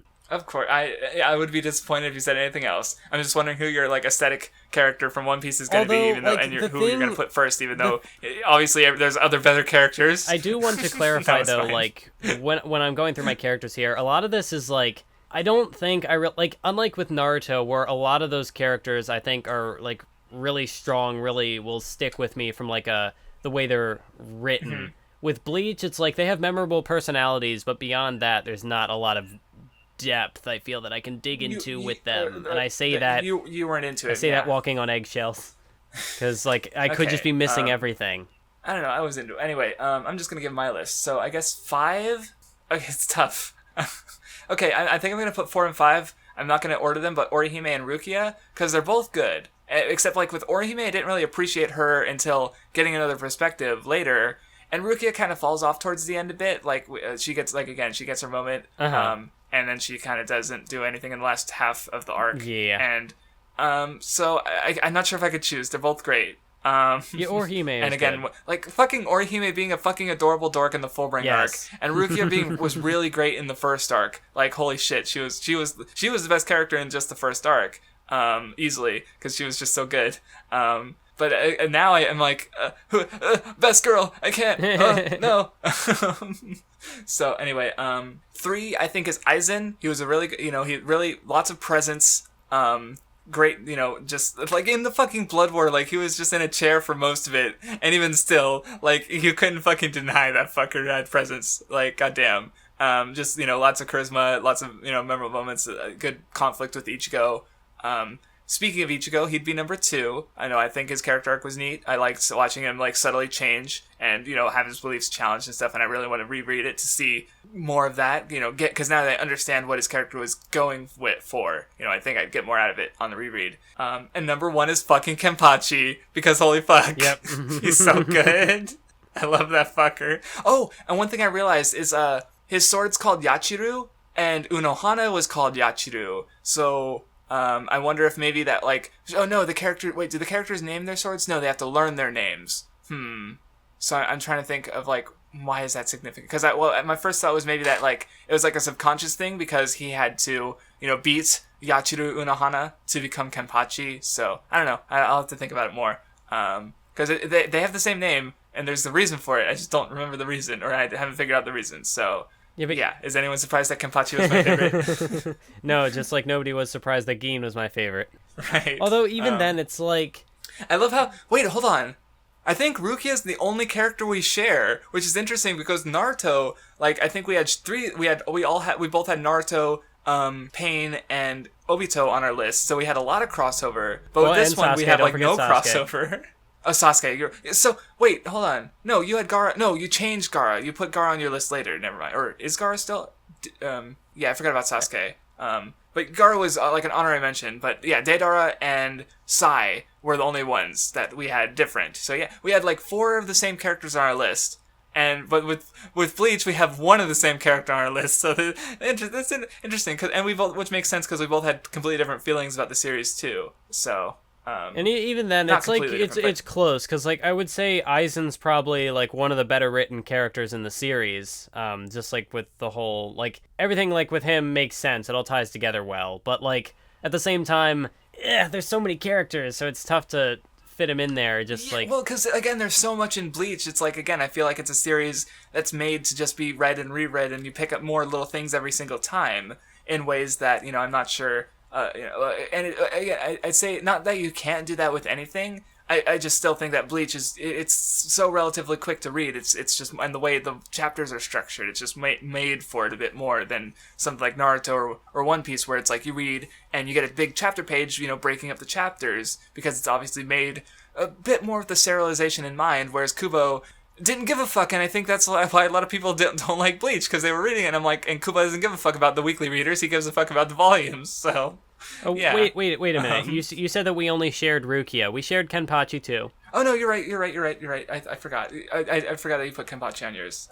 Yeah. Kurasuchi, Kaku, and Gin were the ones that I didn't have. Gotcha. You're right. Okay. I miscounted. I'm bad. And even then, like, how they... But still, definitely less overlap than with Naruto is my point, so... And even then, like, Ichigo's character made sense to progress, but, like, I don't know. I guess I just wasn't as... Just wait for my video, because I'm probably going to make one. So anyway... And even then, like, what I said here, I feel like I'm still missing something, because there's just that many. No, yeah, There's a lot to dig into with Bleach, I think. And it's just a matter of how much time you want to put into it. And I read the series and I went and read a bunch of analysis, so I was at least willing to put in some of that time. And even then, like... I want to put in more. I want to reread it, like, this year. Like, I don't fucking do that. Like, I generally don't reread or rewatch stuff at all. Like, One Piece is, like, an exception, because I'll reread every chapter, like, twice, I guess, actually, like, for comparison, have you reread Naruto yet? Because we finished that a while back. And I actually still have Naruto scored higher. Like, Naruto I gave an 8. Medaka Box I finished recently. I gave it, like, an 8. But Bleach, I give it like a 7, but I'm more interested in rereading it because it's interesting. Like, even if I like it less than other things, Bleach is fucking interesting. So, yeah, that's, I guess, my final thoughts on Bleach. Yeah, and I wouldn't be surprised if my top 5 ends up switching around. Like, even then, there's, like, I didn't put Tosen or Komamura in there, but, like, the revenge idea was the idea I was most interested with Bleach. So, I don't know. Yeah. But but I guess... So yeah, we're done with Bleach. That's 2 of the big 3 down, and 1 to fucking go. We are reading One Piece next time, and you'll get the episode in 2 weeks. Fuck yes. So next time we are reading One Piece chapters 1 through 41, which covers the first. It covers Romance Dawn, Buggy, and Kuro. So it's like it'll be just a few short arcs. God, this is gonna be so refreshing. Going from reading like what did we just do, like 100 or so chapters with Bleach, 104, and now we're going back to just 41. Yeah. We'll see how much we have to say because I don't know. I'm excited to get to One Piece. Naturally, because we're going from an 8 out of 10 to a 7 out of 10 to a 10 out of 10, baby. And for you, it's like a 5 out of 10 to hopefully like a 9 or a 10 out of 10. We'll see. We'll fucking see. Oh See, God, now, I guess I have will so say much to this. say about One Piece. Oh God, I'm afraid because I will say this ahead Well, of 'cause- time. oh, Like, what's up? going into Bleach, I had low expectations that were actually exceeded going into it. Because like I which thought is funny maybe. because you gave it like a 5 or a 6, and they were But even then, like your with what people were expectations. saying about Bleach, I thought maybe I'd end up giving it like a 4 or Or even a 3, yeah. Yeah. But like with One Piece, I have very high expectations, so it could be possible that they don't get met. We'll see. Okay, well, see, what I'm afraid about is, again, like, I have so much to say, so I feel like I'm gonna be like, Mathwiz, what do you think about this? And you're like, it was fine. And then I go on for, like, fucking 20 minutes, like, explaining why it was great, and you're just like, oh, okay. Just, like, that's what I'm afraid of. Like, I hope you are able to add. Like, I do think it's definitely easier to like, the ideas are probably more upfront than with Bleach, maybe. So I do think you're gonna enjoy One Piece more. The question is, like, okay, here's the thing, like, Hunter x Hunter is like your favorite anime, and but like and Hunter x Hunter is like my second favorite battle series because One Piece is above it. So now that's like your expectation is like, is One Piece better than Hunter x Hunter? Yeah, like that's very high expectations to go in and with. well, because. And as I said, is like the emotional connection is there too. Like, I can recognize that, like, even like when both are said and done, if Hunter x Hunter is like technically like, there's it is an like quote unquote objectively like deeper or more interesting series. Like, I'm still gonna like One Piece more because, like, okay, Hunter x Hunter made me cry like once because of Komugi and Meruem, but One Piece will get me like individual moments have made me cry more than like most other things. Period.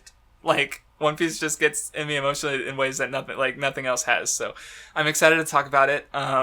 In fact, like, we might be I'm afraid because I'm also going to be getting a job hunting soon. So I have no idea what the future of the Nen Show schedule is going to be like. Like, we're going to finish One Piece. Like, if nothing else, we're going to finish the big 3 on the Nen Show. Like, if we have to end it, like, we'll find a way to do One Piece. Like, I don't want to end it, of course. I'm just saying, like, worst case scenario. I want to finish One Piece. I mean, okay, catch up to One Piece. Because finish One Piece, that's about 10 years out. Yeah, I'm excited to get to One Piece. Thank you for listening. We won't, as usual, we won't be responding to comments this episode. Maybe we'll respond to it in chat. I don't know, I usually forget about it until before, right before we have to the day before we have to record. So, thank you for listening, though. And yeah, we'll catch you next time with an actual opening and ending because One Piece actually has openings and endings. Yeah. At this point, unlike Bleach at this point in the story. Thanks and bye.